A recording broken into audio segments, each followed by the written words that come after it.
How could we recognize stupidity in others and ourselves? The ancient Stoics held that knowledge starts with realizing our own ignorance, as well as that of people close by. 6 main indicators of ignorance will be shown in this video via the prism of Stoic philosophy and human conduct. These are teachings on how to flourish, learn and grow, not only observations. Stay around and don't forget to subscribe for further ideas on wisdom and personal development. Number 1. The closed mind. The first indication that we are ignorant is when we have a closed mind. If someone can prove me wrong and show me my mistake, I will gladly change. Marcus Aurelius said in his Meditations, "I wish to change." This assertion is not merely a manifestation of intellectual modesty, rather, it is a rallying cry for anyone who hopes to acquire wisdom.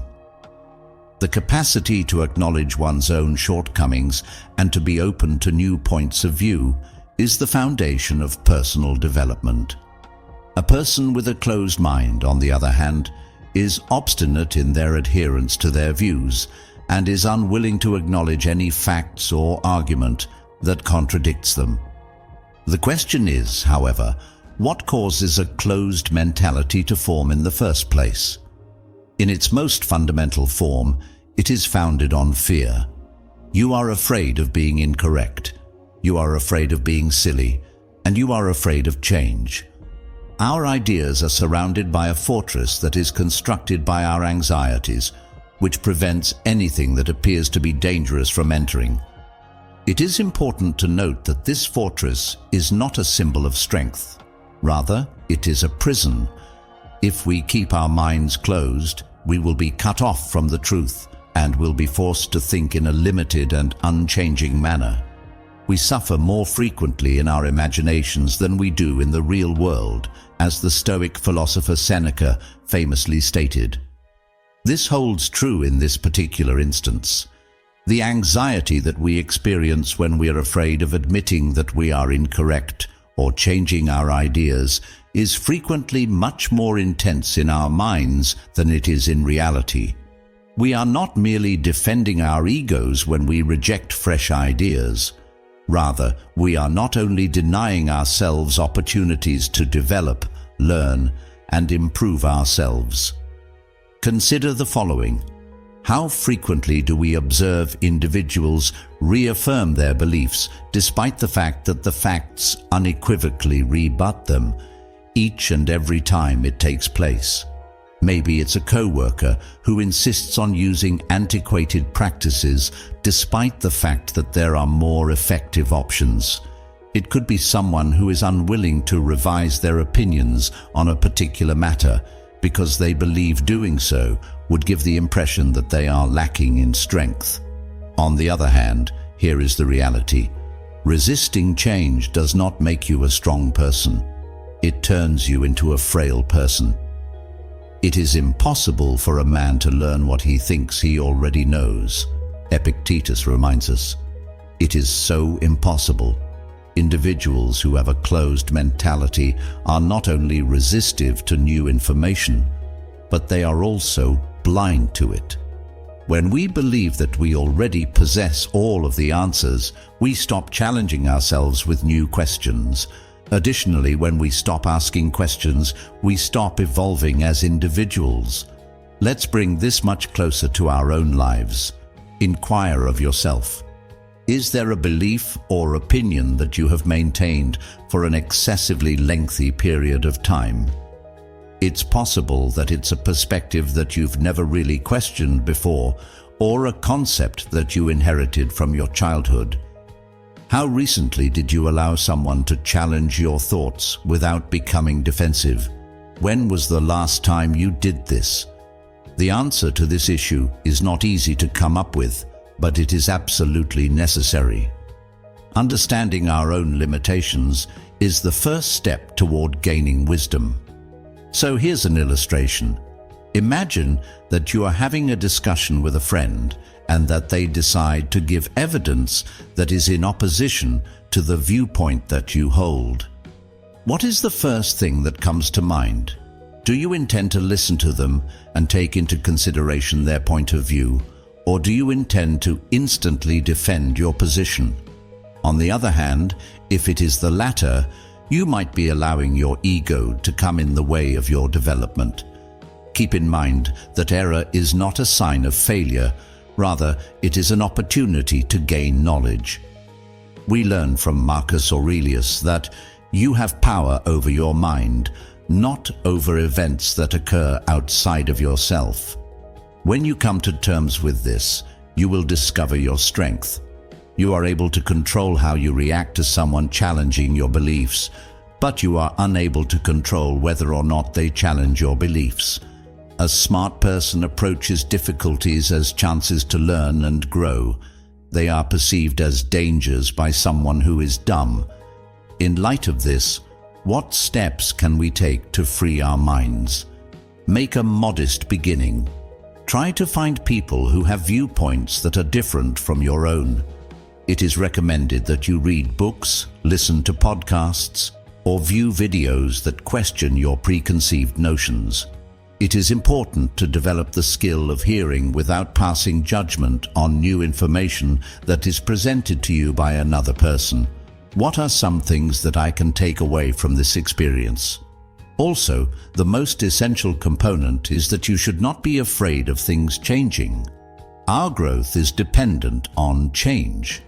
According to another quote attributed to Marcus Aurelius, "What stands in the way becomes the way." The same thing that you try to avoid, the agony of recognizing that you are doing something wrong, could very well be the key to accessing the next level of insight that you possess. I will conclude by saying that having a closed mind is not a state that is permanent.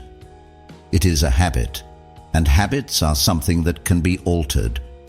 As you make the conscious decision to be interested rather than protective, as you let go of fear and welcome learning, you go one step closer to achieving freedom. Have a conversation with yourself today and ask yourself, what belief am I holding on to that might no longer serve me? When it comes to opening my mind, what is the smallest step that I can take? Mainly due to the fact that the search of wisdom begins with a straightforward decision, which is to let go of certainty and start embracing the uncertainty. Number 2, blaming others. The incapacity to accept responsibility is the second in a series of signs. Letters written by Seneca include the following: "A gem cannot be polished without friction, nor a man can be perfected without trials." But the ignorant person does not recognize difficulties as chances for personal development. To avoid taking responsibility for their acts, they instead point the finger at others. Think about it. If every failure is other people's fault, how can you ever grow as a person? The beginning of wisdom is when we confront our shortcomings head-on and announce, "This is on me and I will learn from it." Do you remember a time when you blamed other people for something that you could have owned? Take a moment to reflect about this. If this is the case, allow that moment to serve as a lesson. One of the most obvious indications of folly is the practice of blaming others. This is because it gives the impression of innocence while simultaneously impeding one's own expansion. A person deprives oneself of the opportunity to grow as a result of their own past errors when they persistently place blame on other people. Take a more in-depth look at this, shall we? Adversity is not something to be avoided. Rather, it is something that should be welcomed with open arms, as Seneca demonstrates through his metaphor regarding friction and perfection. Whether it be a failure, a dispute, or a setback, every challenge that we encounter is an opportunity for us to improve ourselves. The dumb person, on the other hand, views these times not as mirrors for the sake of self-reflection, but rather as platforms for denial. Their surroundings, their co-workers, their upbringing, or even luck are the things that they blame. Epictetus stated that, We are not disturbed by what happens to us, but by our thoughts about what happens. Epictetus was another person who cautioned against this approach to thinking. To put it another way, it is not the external incident that defines us. Rather, it is the way in which we choose to think about and react to it. A method of evading this duty is to place blame on other people. It is not simple for me to confess that I am at fault. Confronting challenging realities about ourselves is a necessary part of accepting responsibility. I made a mistake, or I could have handled that better, is what it means to admit mistakes. However, here is the reality. Progress cannot occur in the absence of this genuineness. Think about the people who motivate you to do better. They are the ones that try to blame others and play the role of the victim. Instead, are they the ones that take responsibility for their choices, grow from their mistakes, and view obstacles as opportunities for growth and development? Additionally, this is not only about major setbacks. We tend to divert rather than reflect on the simple, ordinary experiences that we experience. If you missed a deadline at work, you might have blamed your supervisor for not providing you with the time to complete the task. It's also possible that you believe that the other person is solely to blame for the failure of a relationship that you had. You could find that these narratives provide you with a sense of solace in the short term, but in the long term they will keep you stuck. Marcus Aurelius offered the following quote: "You have power over your mind. You do not have control over external events. Make this a reality, and you will discover your strength. Owning up to your errors does not make you a weak person. When you're in charge of your own development, it is a sign that you are powerful." The question now is, how can we break the practice of blaming other people? First, anytime something goes wrong, take a moment to pause and reflect. Saying, "What could I have done differently?" is a better question to ask than, "Who is to blame for this?" All of this is changed by a straightforward shift in mentality. I want to challenge you to go back in time and think about a time when you blamed someone else for something that happened to you. Which aspect of that circumstance am I able to accept responsibility for? I promise that it will be empowering, even though it may first be uncomfortable. Every time you make the decision to accept responsibility, you are reclaiming your power. According to Seneca, adversity is what molds us. If you find yourself in a situation like this again, fight the impulse to point fingers. Ask yourself, what is this teaching me? Instead of looking outside, you can quit being a fool by following this path, which is the way to knowledge. Number 3. Overconfidence without merit. The next topic is inflated self-assurance that lacks merit.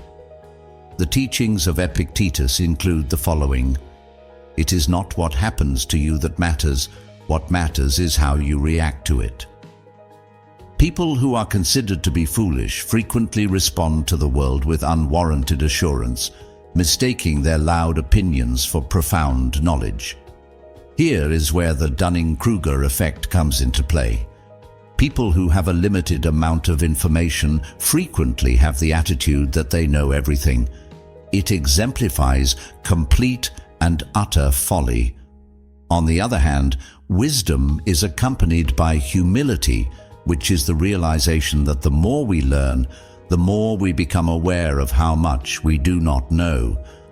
Continue to dissect this in greater detail. An overconfidence that is not supported by evidence is not merely a small flaw. Rather, it is an obstacle to both progress and comprehension. A person who is certain that they know everything stops asking questions, stops listening, and stops learning when they reach that point. To add insult to injury, they are completely unaware of the situation. One of the most famous quotes attributed to Socrates, the father of Western philosophy, is that the only true wisdom is in knowing that you know nothing. This is not about being self-deprecating or being more modest than you actually are. Rather, it is about acknowledging the magnitude of what is still unknown. Those who are foolish completely overlook this.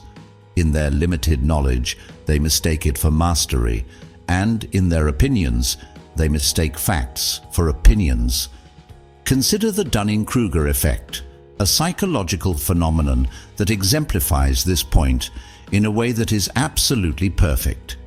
Individuals who have a poor level of aptitude or expertise in a certain field tend to exaggerate their level of competence, which is a cognitive bias. To put it another way, they do not have sufficient knowledge to comprehend the extent of their ignorance. In the meantime, those who are truly informed are frequently the most humble, since they have experienced the expanse of the unknown during their lives. Are you familiar with the experience of having a conversation with someone who confidently spreads false information? They are not going to take into account different points of view, they are not going to listen to reason, and they are not going to admit the idea that they could be wrong.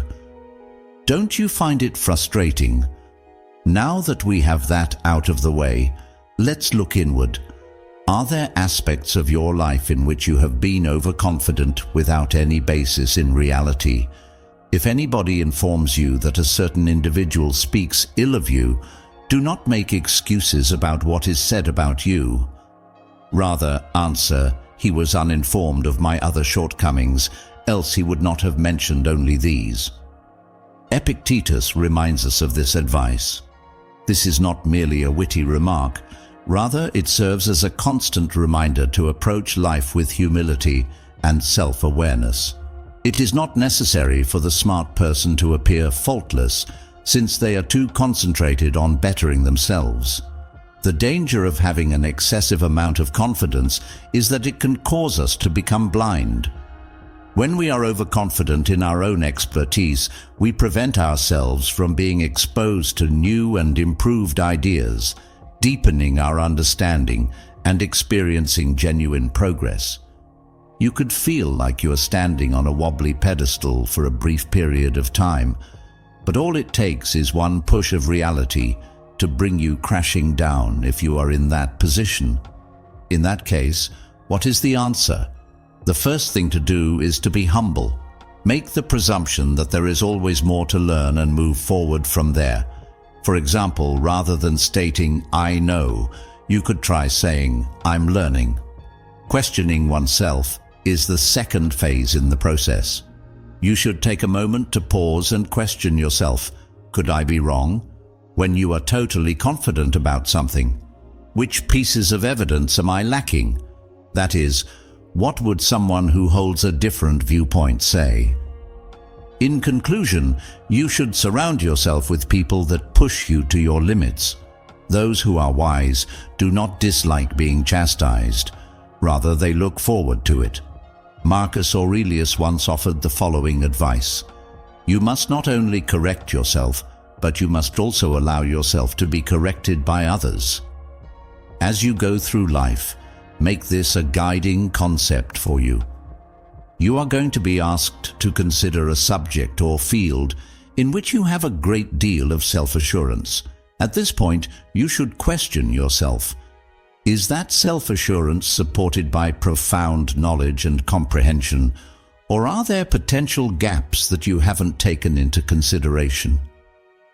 Rather than tearing oneself down, the objective is to construct a more solid foundation by locating and filling in the holes that have been identified. Keep in mind that wisdom stems from the absence of certainty. In the short term, having an excessive amount of self-assurance may make you feel safe, but in the long run, having humility will serve you better. If you find yourself speaking with complete and utter certainty in the future, take a moment to pause. Think about it. Be sure to question yourself. Am I being intelligent, or am I just being loud? This is the way to liberate yourself from the pedestal of folly and begin the process of constructing genuine knowledge. Number 4. Ignoring consequences. The fourth point is to live without any consideration for the repercussions. What we do now echoes in eternity, Marcus Aurelius remarked somewhere in his writings. The individual who is foolish, on the other hand, does not consider beyond the present instant. They behave in a rash manner, oblivious to the potential consequences that their choices may have in the future. Take some time to reflect on the decisions you've made this week. Have you not taken into account the long-term effects? Would you say that you acted solely on impulse? A person who is smart is aware that every action has consequences, and they act in accordance with this understanding. Shall we delve even farther into this? Marcus Aurelius wasn't merely a poet when he remarked, "What we do now echoes in eternity." He was referring to something significant. It was a timeless reality that he was pointing out. The future is shaped not just by our acts, no matter how huge or how tiny they may be, but also by the actions of people around us. Someone who is dumb conducts their life as if this is not the case. They make judgments based on the need for short-term enjoyment or convenience, and they do not take into account the potential consequences that may follow. Overspending, neglecting relationships, or making decisions out of anger are all examples of behaviors that frequently result in regret when the consequences of those behaviors are brought to light. According to a quote attributed to Seneca, a Stoic philosopher, "It is not that we have a short time to live, rather, it is that we waste a great deal of it." Foolishness is the pursuit of transient pleasures or the path of least resistance, both of which are ways in which time and potential were wasted. On the other side, wisdom is about developing a perspective that is long-term. The question that needs to be asked is, what kind of person will I become as a result of this decision? And how will this decision impact the rest of my life? Please pause for a moment to think. Are you someone who has ever taken a choice without taking into account the long-term effects of that choice, only to come to regret it later? It could have been a decision regarding your finances, a change in your work, or even something as simple as a heated dispute in which you said things that you did not intend to say. This is not a punishment, but rather a learning experience. The significance of foresight is brought to mind by these reminders. One of the most common causes of foolishness is living on autopilot. Instead than pausing to consider the consequences of our actions, we choose to act on impulse, propelled by our feelings or our immediate desires. However, attentiveness is necessary for wisdom.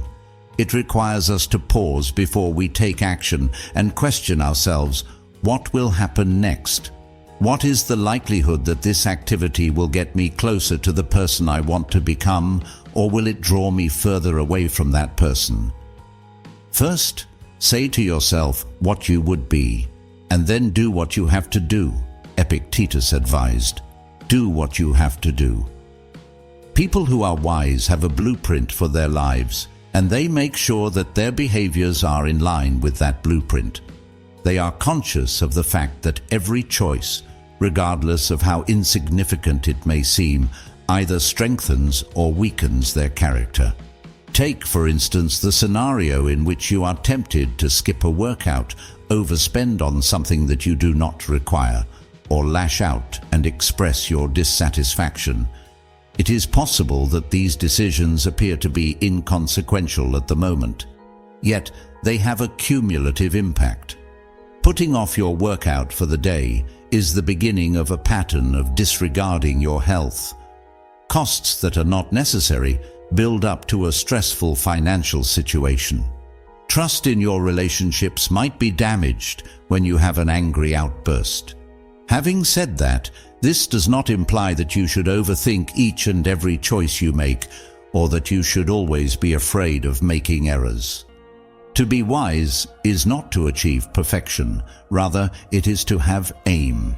In other words, It is about acknowledging that your actions are significant and accepting responsibility for them. A workout that you could do is as follows. Take a moment to pause for a few seconds and ask yourself 2 questions before making any decision, no matter how big or how small. What are the potential repercussions of this action is the first question to ask. Am I okay with those consequences is the second question. Changing this one basic habit can completely alter the way you make decisions. When you find yourself on the verge of acting rashly, it is important to keep in mind the words of Marcus Aurelius. You have power over your mind, not over events that occur outside of you. Recognize this, and you will discover the strength you need. It is within your ability to make intelligent decisions, to plan ahead, and to live your life with a purpose. Here is a question for you. What decisions are you making right now that will have an impact on your future? Is the life you wish to create compatible with the choices you make? Don't wait for regret to teach you the lesson if you haven't already done so. Now is the time to begin acting with intention and allow knowledge to direct your actions moving ahead. Number 5. Spreading negativity. Distributing negativity is the 5th item on the list. Associate with people who are likely to enhance you, Seneca told his followers. On the other hand, stupid people act in the opposite way. They constantly whine, gossip, and criticize others, which wears down their energy levels. Not only does negativity cause harm to those around you, but it also erodes your own values and principles. Through the cultivation of inner tranquility and the dissemination of that peace to the world, the Stoics believed. Whenever you find yourself in the midst of negativity, you should ask yourself, how can I bring positivity instead? What are some ways that you can alter your thinking if you are the one who is causing it? A sickness is similar to negativity. It begins with a simple thing, such as a critical comment here or a complaint there, but it quickly spreads, infecting not just those of your immediate environment, but also yourself. The piece of advice that Seneca gives, which is to associate with people who are likely to improve you, is not limited to selecting companions who are positive.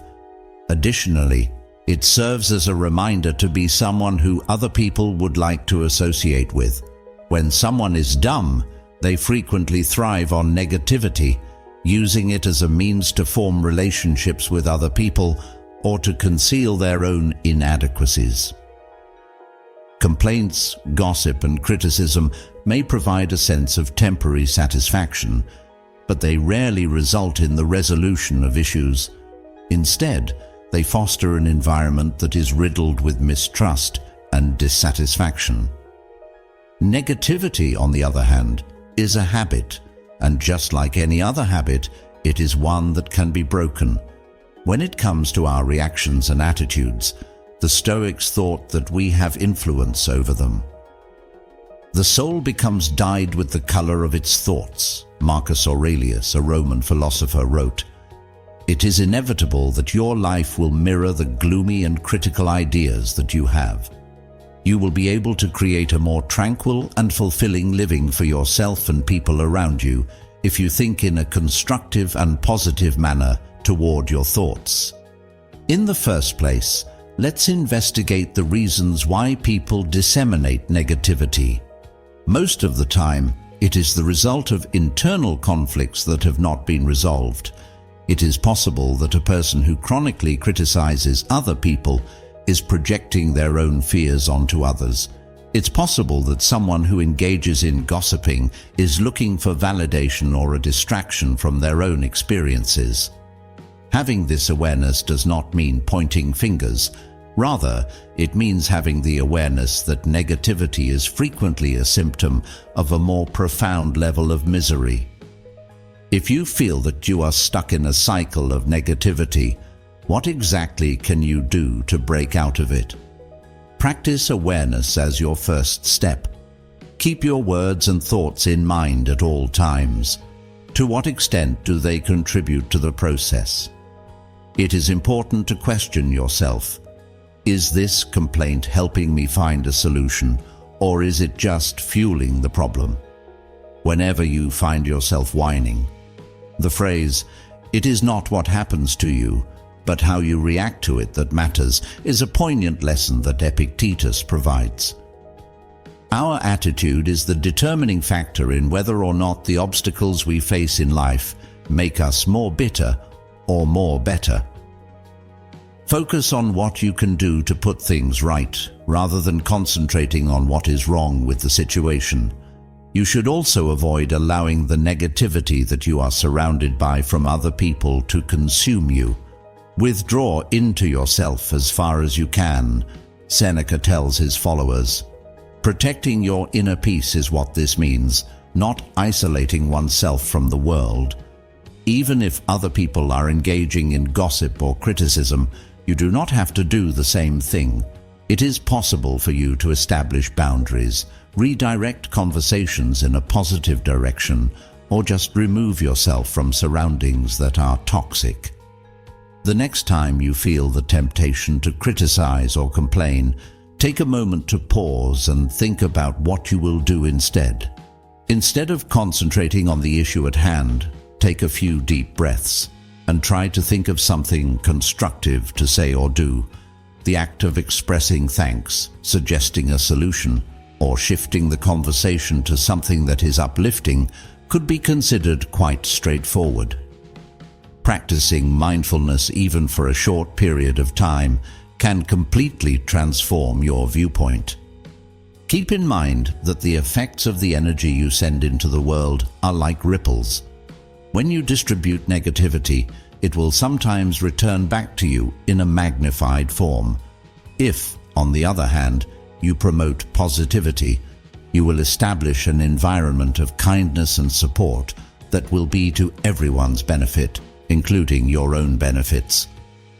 We are reminded by Marcus Aurelius that the happiness of your life is dependent upon the quality of your thoughts. Question yourself. What kinds of thoughts are you cultivating in your mind? What kind of energy are you disseminating to the general public? Please use this as a guide. Instead of being the storm that makes the sky darker, you should be the storm that makes the air clean. Number 6. Lack of empathy. Lastly, a lack of empathy for the situation.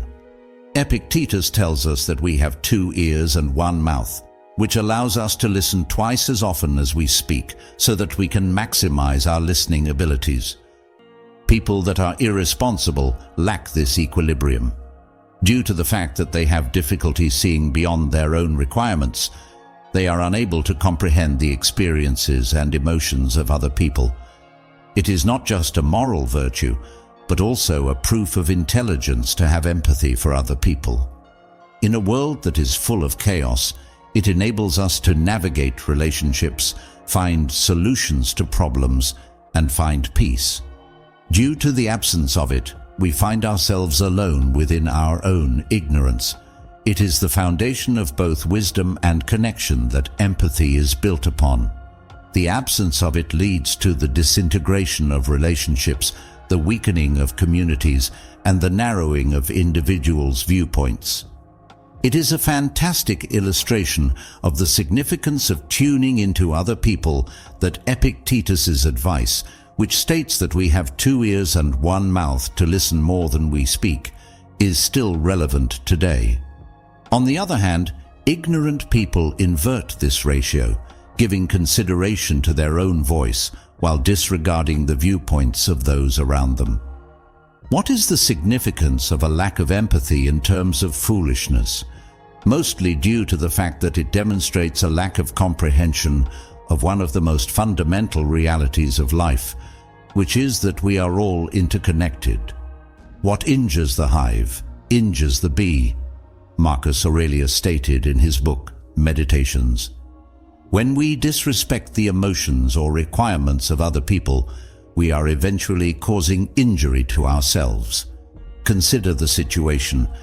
Have there ever been a disagreement between you and another individual in which the other person refused to take into consideration your point of view? That was how it felt, right? There is a good chance that it left you feeling dissatisfied, unheard, and alienated.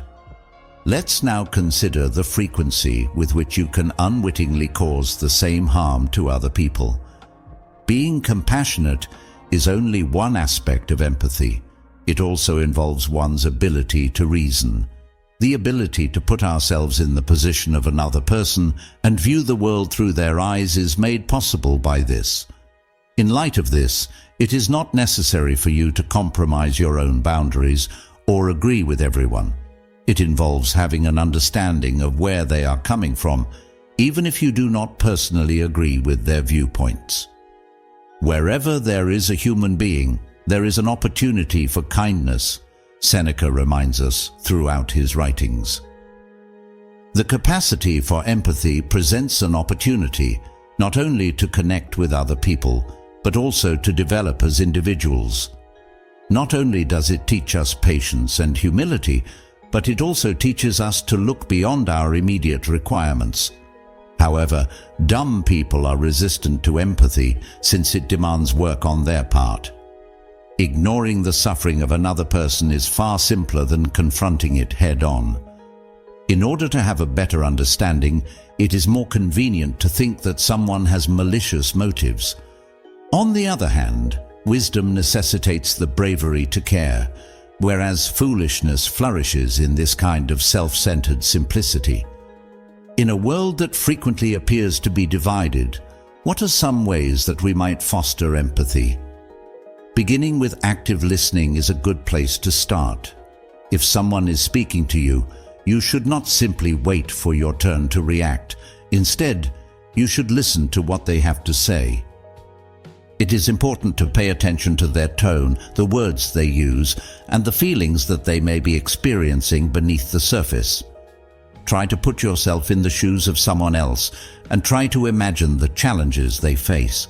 When you wake up in the morning, tell yourself, the people I deal with today will be meddling, ungrateful, arrogant, dishonest, jealous, and surly. This is the advice that Marcus Aurelius advocates. Because they are unable to differentiate between good and evil, they behave in this manner. A reminder to engage other people with compassion, acknowledging that their behaviors are frequently the result of ignorance or pain rather than malicious intent, even though this may sound harsh. At last, take some time to think about your personal experiences. What are some instances in which you have been misunderstood or ignored? That was how it felt, right? Utilize your recollections as a guide to ensure that you treat other people with the same level of understanding that you wish you had received. Empathy has the power to influence not only our interpersonal connections, but also our internal life. Life becomes more fulfilling and significant when we shift our perspective from viewing people as challenges or opponents to viewing them as fellow travelers on this journey. Epictetus encourages us to put this into practice on a daily basis for the following reason. Don't just say you have read books. Show that through them you have learned to think differently, to become a better person. Embrace empathy as the evidence of your personal development. Ask yourself, do I focus more on listening than I do on speaking? Am I quick to pass judgment on others, or do I make an effort to understand them? In addition to revealing your conduct, the responses to these questions also indicate who you are as a person. It is not a sign of weakness, but rather of strength to have empathy. It is the capacity to connect with others, to heal, and to construct bridges in a world that is in dire need of these in the present moment. The beginning of wisdom is when we realize that the hardships of others are not distinct from our own. Allow this to serve as a reminder to you. The 6 signs of stupidity, as seen through the lens of Stoic philosophy, are all presented here for your perusal. Remember that this is not about categorizing other people. Rather, it is about being conscious of yourself. A quote attributed to Marcus Aurelius states, "Do not waste any more time arguing about what a good man ought to be. Act as one." The purpose of these indications should be to serve as a mirror for introspection rather than a weapon for judgment. You should also consider sharing this video with someone who could benefit from a little bit of wisdom in their life if you found it to be useful. To begin our journey toward growth and comprehension, click the subscribe button because this is just the beginning of our adventure. I will see you in the following video.